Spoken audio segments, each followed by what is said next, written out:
नमस्कार दोस्तों, मैथमेटिकल योगी चैनल पर आपका स्वागत है। इस वीडियो में हम साइंस की क्लास नंबर 33 करने वाले हैं। तो चलिए शुरू करते हैं। Question number 1, which of the following correctly describes a solution. निम्नलिखित में से कौन सा विलयन को सही रूप से दर्शाता है। ऑप्शंस हैं ए नॉन यूनिफॉर्म मिक्सचर, एक असमान मिश्रण। Option B a uniform mixture, एक समान मिश्रण। Option C a mixture in which component settle down, ऐसा मिश्रण जिसमें घटक नीचे बैठ जाते हैं। Option D a mixture in which components are always visible, ऐसा मिश्रण जिसमें घटक हमेशा दिखाई देते हैं। इसका राइट आंसर है option B a uniform mixture, एक समान मिश्रण। एक्सप्लेनेशन है a solution is a uniform mixture in which the components are evenly distributed and can not be seen separately. विलयन एक समान मिश्रण होता है जिसमें घटक समान रूप से वितरित होते हैं और अलग अलग दिखाई नहीं देते। जैसे अगर चीनी को पानी में घोला जाएगा, अगर चीनी को पानी में घोला जाएगा और या फिर नमक को पानी में घोला जाएगा तो घुलने के बाद वो समान रूप से वितरित हो जाएंगे, यानी पता नहीं लगेगा कि इसके अंदर क्या घोला गया है, यानी नमक कहाँ पर है और जो चीनी है वो कहाँ पर है। तो उसको क्या बोला जाएगा, उसको सॉल्यूशन बोला जाएगा। क्वेश्चन नंबर 2, इससे पहले एक इन्फॉर्मेशन और है। पूरी क्लास के बीच में एक क्वेश्चन पूछा जाएगा, अगर आप उस क्वेश्चन का आंसर देते हो तो कल वाली जो वीडियो आएगी उसके अंदर आपका नाम अनाउंस किया जाएगा। क्वेश्चन नंबर 2 है, in a mixture of sugar and water are respectively called. चीनी और पानी के मिश्रण में चीनी और पानी को क्रमशः क्या कहा जाता है। तो देखो, चीनी है सॉलिड, चीनी क्या है, सॉलिड है, और पानी लिक्विड है। तो जब सॉलिड को लिक्विड के अंदर घोला जाएगा तो जो सॉलिड है उसको बोला जाएगा सोल्यूट। सॉलिड को क्या बोला जाएगा, सोल्यूट। और लिक्विड को क्या बोला जाएगा, सोलवेंट। लिक्विड को सोलवेंट बोला जाएगा और सॉलिड को क्या बोला जाएगा, सोल्यूट। तो इसके अंदर देखिए, जो शुगर है वो क्या है, सॉलिड है, यानी पहले बनेगा सोल्यूट बाद में सोलवेंट, पहले सोल्यूट बाद में solvent. Option B is right. तो ये तो हो गया जब सॉलिड को लिक्विड के अंदर घोला जाएगा तब। अगर मान लो हम लिक्विड को लिक्विड के अंदर घोलते हैं तब, जैसे मान लो हमारे पास 50 ml एल्कोहल का है, 50 ml हमारे पास एल्कोहल का है और 100 ml हमारे पास वाटर है, 100 ml हमारे पास वाटर है। जब इनको घोला जाएगा आपस में इनको मिलाया जाएगा, तब इसके अंदर एल्कोहल क्या बनेगा और वाटर क्या बनेगा। तो जिसकी मात्रा कम होगी वो तो बनेगा सोल्यूट, और जिसकी मात्रा ज़्यादा होगी वो बनेगा सोलवेंट। जिसकी मात्रा ज़्यादा होगी वो क्या बनेगा, सोलवेंट बनेगा। Question number 3, a mixture contains two liquids A and B, A is present in a smaller amount than B, which statement is correct. एक मिश्रण में दो द्रव ए और बी हैं, ए की मात्रा बी से कम है, कौन सा कथन सही है। अभी बताया था पिछले क्वेश्चन में। यानी जब दो द्रव को आपस में मिलाया जाएगा, दो लिक्विड को आपस में मिलाया जाएगा, तो जिसकी मात्रा कम होगी, यहाँ पर ए की मात्रा कम है, ए की मात्रा बी से कम है, जिसकी मात्रा कम होगी उसको क्या बोला जाएगा, उसको बोला जाएगा सोल्यूट। जिसकी मात्रा कम होगी उसको बोला जाएगा सोल्यूट, और जिसकी मात्रा ज़्यादा होगी उसको क्या बोला जाएगा, सोलवेंट। उसको क्या बोला जाएगा, सोलवेंट। तो यहाँ पर ए तो हो जाएगा सोल्यूट और बी सोलवेंट, यानी पहले आएगा सोल्यूट फिर solvent, A solute B solvent. Right answer हो जाएगा option B. Question number 4, what happens when salt is continuously added to a fixed amount of water at a particular temperature. एक निश्चित तापमान पर निश्चित मात्रा में पानी में लगातार नमक मिलाने पर क्या होगा। तो देखिए, जैसे जैसे हम पानी घोलते जाएंगे पानी के अंदर, नमक घोलते जाएंगे पानी के अंदर, तो नमक घुलता जाएगा। लेकिन एक टाइम ऐसा आएगा जिसके बाद में जो नमक है वो धीरे धीरे जो गिलास है उसकी पेंदी पर जमा होने लग जाएगा। जैसे ये जो तीसरा गिलास है इसके अंदर देखो, नमक यहाँ पर पेंदी के ऊपर जमा होने लग जाएगा।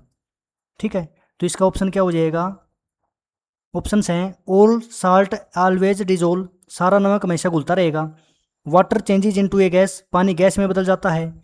इवेंचुअली सम साल्ट रिमेन्स अनडिजोल्ड, अंततः कुछ नमक बिना घुले रह जाता है। ऑप्शन डी है साल्ट बिकम सोलवेंट, नमक विलायक बन जाता है। तो इसका राइट आंसर ऑप्शन सी हो जाएगा, यानी अंत में कुछ नमक बिना घुले रह जाता है। ठीक है, अब इसके अंदर देखिए, यहाँ पर पहला जो गिलास है इसके नीचे एक टर्म है अनसैचुरेटेड सॉल्यूशन, और जो दूसरा गिलास है उसके नीचे है सैचुरेटेड सॉल्यूशन। अनसैचुरेटेड सॉल्यूशन क्या होता है, और सैचुरेटेड सॉल्यूशन क्या होता है? तो देखिए, अनसैचुरेटेड सॉल्यूशन का मतलब होता है वो सॉल्यूशन जिसके अंदर किसी निश्चित तापमान के ऊपर और सॉल्यूट मिलाया जा सकता हो। जैसे इसके अंदर स्टार्टिंग में जब नमक मिलाया जाएगा तो उसके अंदर और नमक भी मिलाया जा सकता है उसी तापमान के ऊपर, तो उसको बोला जाएगा अनसैचुरेटेड सॉल्यूशन। लेकिन सैचुरेटेड सॉल्यूशन उस सॉल्यूशन को बोला जाएगा जिसके अंदर और सॉल्यूट उसी तापमान के ऊपर नहीं मिलाया जा सकता है। तापमान सेम होना चाहिए भाई। अगर तापमान चेंज हो जाएगा तो और मिलाया जा सकता है, लेकिन अगर उसी तापमान के ऊपर अगर हम इसके अंदर और नमक मिलाएंगे सैचुरेशन आने के बाद तो और नहीं मिलेगा, तो उस सॉल्यूशन को बोला जाएगा saturated solution. Question number 5, a solution can dissolve more solute at a given temperature, such a solution is called. किसी निर्धारित तापमान पर कोई विलयन और विलेय घोल सकता है, ऐसे विलयन को क्या कहा जाता है?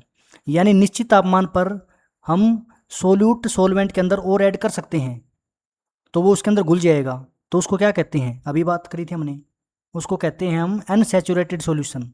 जब और सोल्यूट हम किसी निश्चित तापमान पर घोल सकते हैं तो उसको क्या बोला जाएगा? Unsaturated solution. तो इसका राइट आंसर ऑप्शन बी हो जाएगा, unsaturated solution. Question number 6, when no more solute can dissolve in a solution at a particular temperature is called. यानी उसी से अगला क्वेश्चन आ गया, जब और अधिक सोल्यूट किसी पर्टिकुलर टेम्परेचर के ऊपर सॉल्वेंट के अंदर नहीं घोला जाएगा यानी नहीं घुलेगा तो उसको क्या बोलते हैं? उसको हम बोलते हैं सैचुरेटेड सॉल्यूशन। तो इसका राइट आंसर ऑप्शन सी हो जाएगा भाई। जब किसी निश्चित तापमान के ऊपर और सॉल्यूट नहीं घुलेगा तब उसको क्या बोला जाएगा? Saturated solution. Question number 7, which of the following statements about concentration is correct. सांद्रता के संबंध में निम्नलिखित में से कौन सा कथन सही है? ऑप्शंस हैं, it depends only on the solvent, यह केवल विलायक पर निर्भर करती है।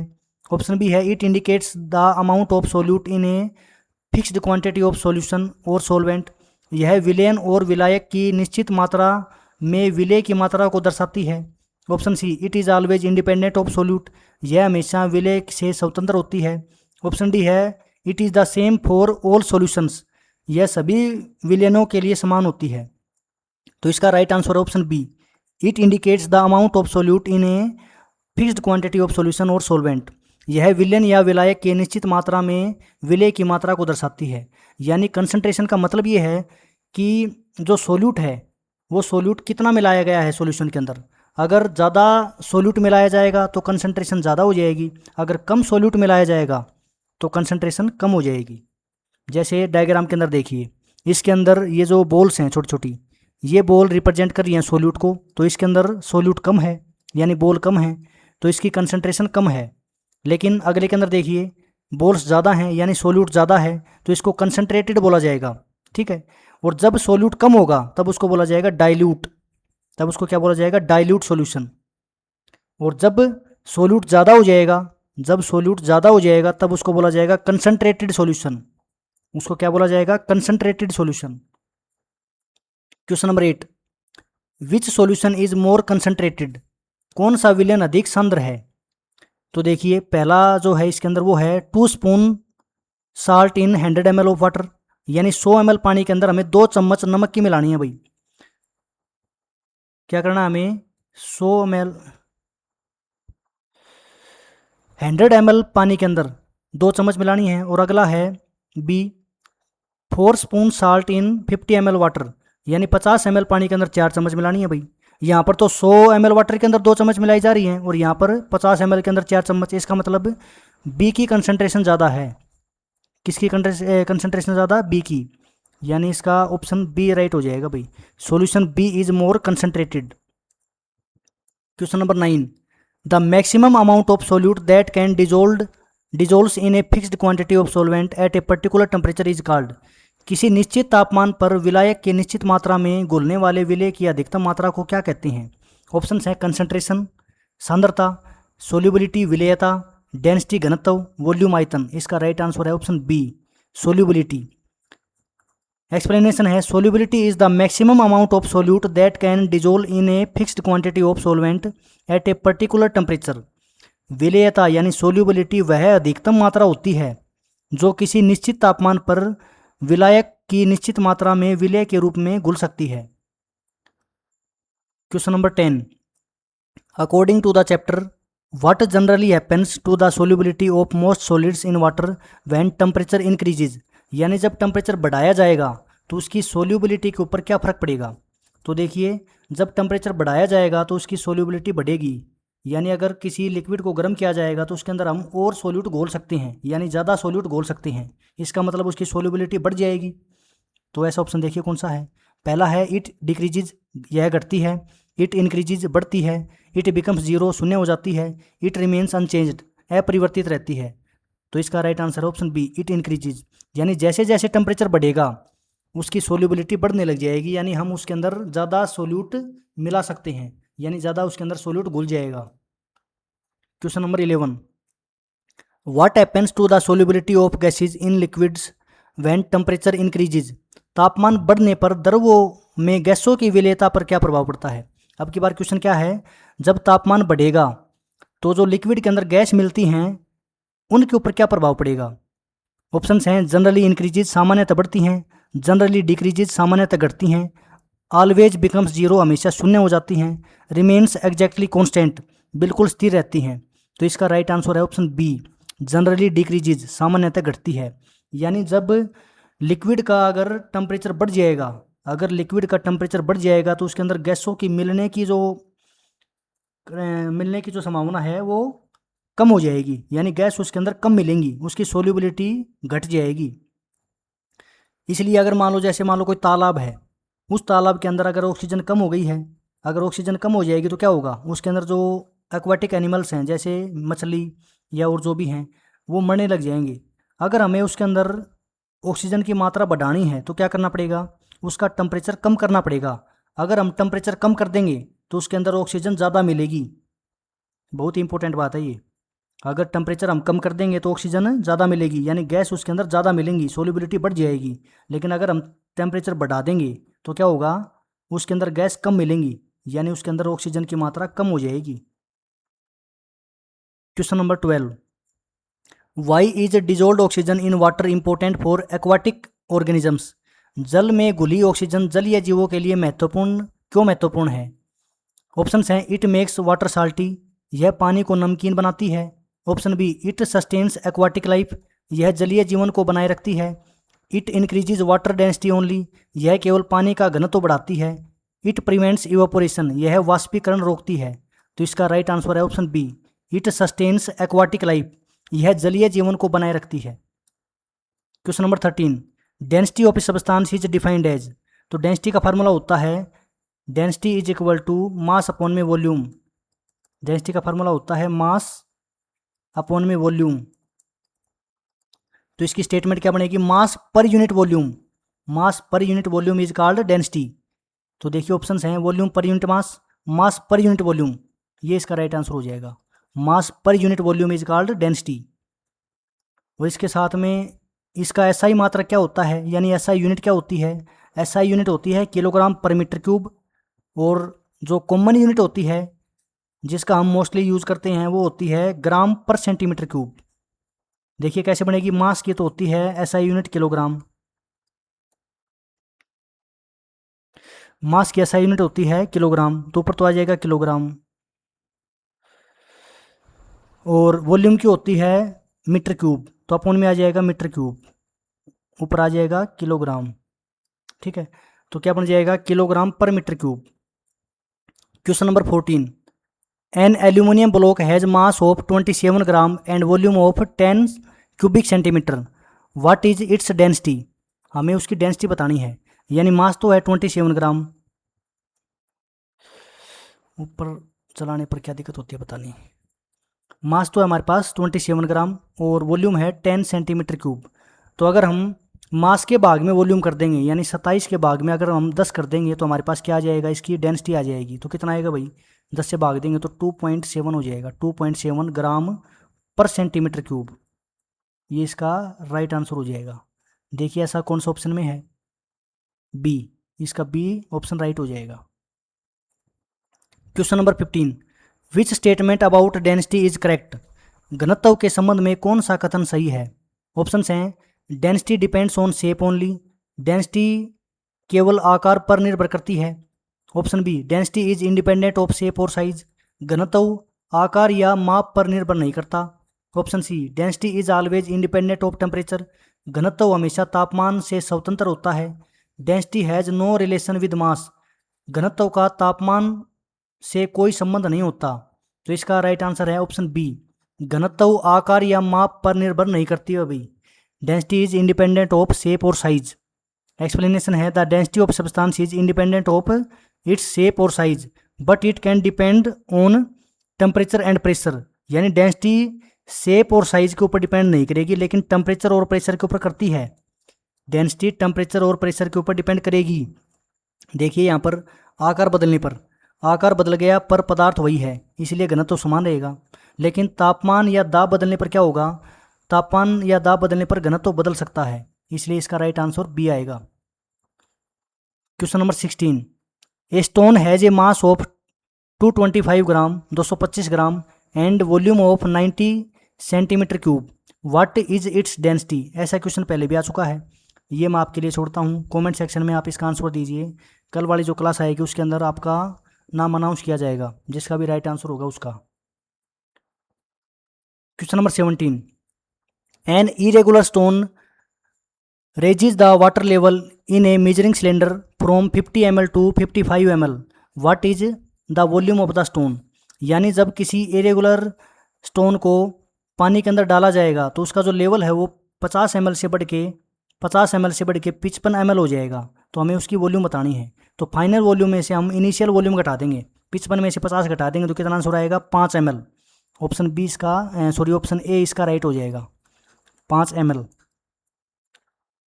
Question number 18, A 100 ml measuring cylinder has 10 small divisions between 10 ml and 20 ml, what is the value of one small division। एक स्मॉल डिवीजन की वैल्यू कितनी आएगी। यानी 10 से लेके 20 तक टोटल 10 डिवीजन हैं, 10 स्मॉल डिवीजन है, तो एक डिवीजन की वैल्यू कितनी आएगी। 10 से लेके 20 तक, 20 के ऊपर तो वैल्यू है 20 मिलीलीटर और 10 के ऊपर वैल्यू है 10 मिलीलीटर। इसका मतलब बीच में तो 10 डिवीजन हैं, उनकी वैल्यू कितनी है, 10 डिवीजन की वैल्यू है 10 मिलीलीटर। तो एक की कितनी आ जाएगी 10/10 यानी 1 मिलीलीटर। तो इसका राइट आंसर हो जाएगा ऑप्शन बी, 1 मिलीलीटर।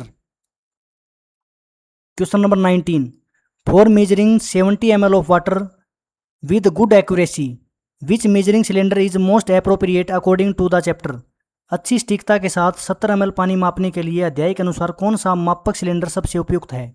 ऑप्शंस हैं 50 ml सिलेंडर, 50 ml का cylinder, 100 ml cylinder, 100 ml cylinder, 250 ml cylinder, 500 ml cylinder.